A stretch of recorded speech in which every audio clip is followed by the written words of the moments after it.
இங்க பாருங்க, இந்த நாய் தான் 9 ரூபா கொடுங்க 9 ரூபா கொடுங்கன்னு பிச்சை எடுத்துட்டே சாகுது. ஏன்டா அந்த கேமில் அப்படி வாங்கி என்னடா பண்ண போற சொல்லுங்க மெகாந்த். ஐடி வித்துரு. ஐடிக்கு எவ்வளோ கோடி ரூபாய்க்கு வித்துறீங்களா? கோடி ரூபாய்க்கு வித்துட்டு லாரி 2 வாங்கி போடுவீங்களா? ஏங்க இப்படியா?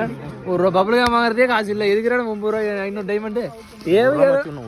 டேய் சத்தியமா 1 ரூபா மட்டும் மாத்தி விடு. 1 ரூபாய் ஸ்கேனர் கிடையாது, 2 ரூபாய் கிடையாது. டேய் சசினா 1 ரூபா மட்டும்.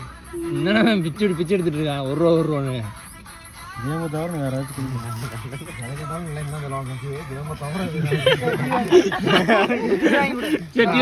சொன்னேன். அவன் டைம் முடிஞ்சு ஆப்பர் போயிடலாம். 1 ரூபா என்னடா ஆப்பர் போய் கம்மிடுறா. 1 ரூபா மட்டும் ஒரு நாய் வந்துருக்கு பாருங்க. எதுக்கு வரானே தெரியல. டீம்ல போட்டு சப்போர்ட்டுக்கு இல்ல, எதுக்கு வந்திருக்கானே தெரியல. விளையாடுறதுக்கு டீம்ல படுத்து ரீல்ஸ் பார்த்துட்டு இருக்கான். வேண்டாம், அவன் பொழப்ப கேட்டு